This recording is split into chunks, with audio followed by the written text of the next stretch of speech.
Au nom du Père et du Fils et du Saint-Esprit. Amen. Mon Seigneur et mon Dieu, je crois fermement que tu es ici, que tu me vois, que tu m'entends. Je t'adore avec profonde révérence. Je te demande le pardon de mes péchés et la grâce de faire avec profit ce moment de prière. Ma Mère Immaculée, Saint Joseph, mon Père et Seigneur, mon ange gardien, intercédez pour moi. Andrea Bocelli, je ne sais pas si tu le connais, c'est un chanteur, un des musiciens les plus admirés, on pourrait dire, et les plus connus comme chanteur, comme ténor. Andrea Bocelli est un homme qui est né avec un glaucome et il est devenu aveugle à l'âge de 12 ans.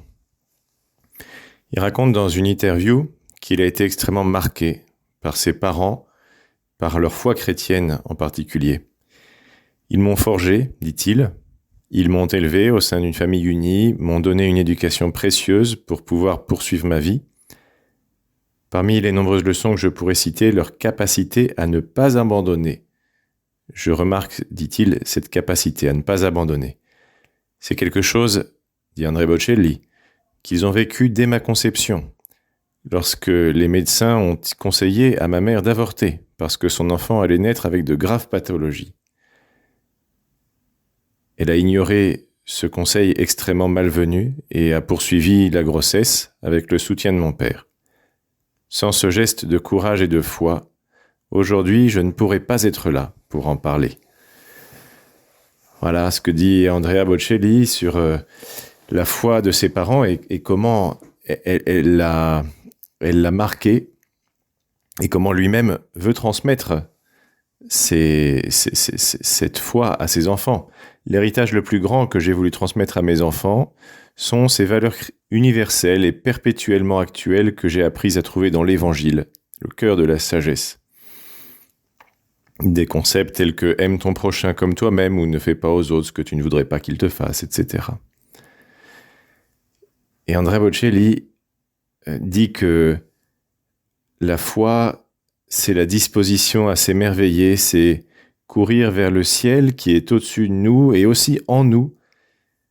C'est aller vers cette partie la plus profonde et inconnue et immortelle de nous-mêmes, qui est l'âme. Et lui-même dit que la foi est pour lui le centre de gravité de sa vie. Et elle a une influence à la fois sur sa vie privée et sur sa vie professionnelle. Mais par ailleurs, il fait bien remarquer que la foi ne s'acquiert pas gratuitement.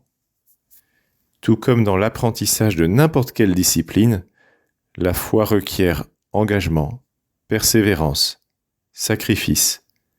Et pour s'engager et progresser dans la foi, dit-il, il faut accomplir certaines pratiques simples et se plier, entre guillemets, à la prière.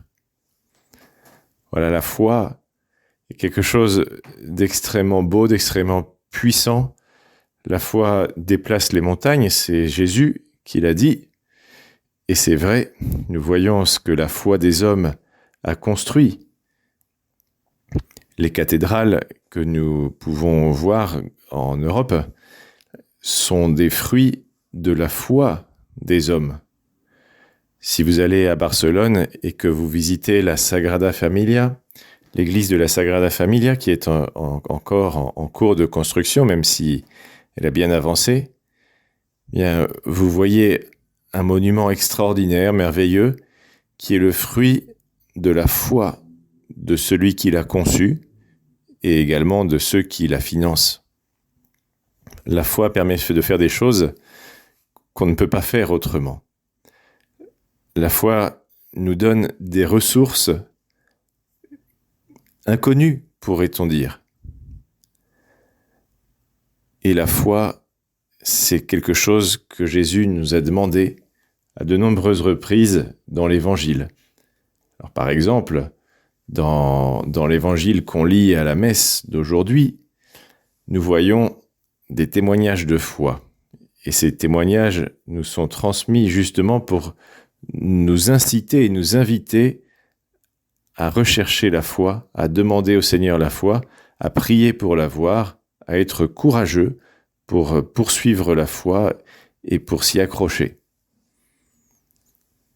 C'est une histoire, celle que raconte l'évangéliste Saint Matthieu. Il raconte deux histoires en une.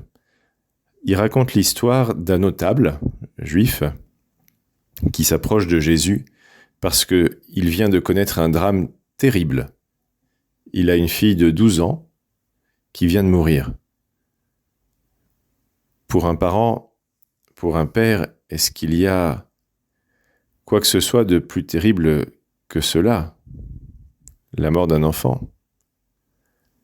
Alors voilà, c'est un homme brisé qui s'approche de Jésus, un homme complètement pris par le chagrin, mais en même temps, un homme qui trouve dans la foi dans Jésus, la force de s'avancer vers lui et de le solliciter et d'espérer. Il lui dit : « Ma fille est morte à l'instant, mais viens lui imposer la main et elle vivra. » C'est fort. Cet homme-là a tant de foi en Jésus qu'il sait qu'il peut même ressusciter un mort. Plein d'autres gens n'y croient pas. Quand Jésus arrive à la maison du notable, il voit les joueurs de flûte, la foule qui s'agite bruyamment. C'est saint Matthieu qui raconte les joueurs de flûte parce que c'était la façon à l'époque de célébrer le deuil. La foule qui s'agite, évidemment, puisqu'il y a une grande tristesse autour de cette maison. Et Jésus leur dit : « Retirez-vous, la jeune fille n'est pas morte, elle dort. » Mais on se moquait de lui. Tu vois la différence entre ce notable qui a la foi et la foule qui se moque de Jésus quand il dit que la jeune fille n'est pas morte, elle dort. C'est-à-dire qu'il va la ressusciter. Et c'est ce que fait Jésus. Quand la foule fut mise dehors, il entra, lui saisit la main et la jeune fille se leva. Et bien sûr, la nouvelle se répandit dans toute la région. Imaginez, quelqu'un qui ressuscite les morts. Si nous avions autour de nous une personne qui avait ressuscité un mort, bien, nous le saurions immédiatement. Ça ferait le tour même de la planète, on pourrait dire. Et voilà, Jésus, lui, a ressuscité cette jeune fille parce que ses parents ont eu la foi. Et à l'intérieur de cette histoire, saint Matthieu raconte une autre histoire, une histoire de foi. Cette fois-ci, c'est une femme qui souffre d'hémorragie depuis 12 ans. Alors c'est au moment où Jésus est appelé par le notable, il se dirige vers la maison de ce notable, mais il y a plein de gens qui le suivent, et notamment une femme qui souffrant d'hémorragie depuis 12 ans, se dit « Si je parviens seulement à toucher son vêtement, je serai sauvée. » C'est magnifique ce qu'elle se dit. Elle a conscience que même le vêtement de Jésus sauve. Et Jésus sent une force qui sort de lui et il demande « Qui m'a touché ?» Et elle s'avance tout timidement vers Jésus parce qu'elle est sans doute un peu craintive. Et Jésus la rassure et lui dit cette phrase magnifique qu'il nous dira, qu'il te dira, à toi et à moi, si nous avons recours aussi à lui avec foi. « Confiance, ma fille, ta foi t'a sauvée. » Oui, le Seigneur aime que nous croyions en lui, aime que nous lui demandions des choses, aime que nous le prions tout simplement. Et en voyant ces témoignages de foi, comment ne pas s'interroger? Comment puis-je ne pas moi-même m'interroger et me demander, mais moi, est-ce que j'ai la foi dans ma vie quotidienne? Est-ce que ma vie est différente parce que j'ai la foi? Est-ce que je me tourne vers le Seigneur pour lui demander de me guérir, pour lui demander de m'accorder ce dont vraiment j'ai besoin, pour lui demander d'aider les personnes qui sont proches de moi et qui parfois sont dans la difficulté, voire la détresse, car le Seigneur n'est pas impassible. Non, le Seigneur est compatissant et il se laisse toucher. La Sainte Vierge, dont la foi a été parfaite sur la terre, intercède pour nous pour que le Seigneur renforce notre foi et que nous devenions solides, solides comme un roc.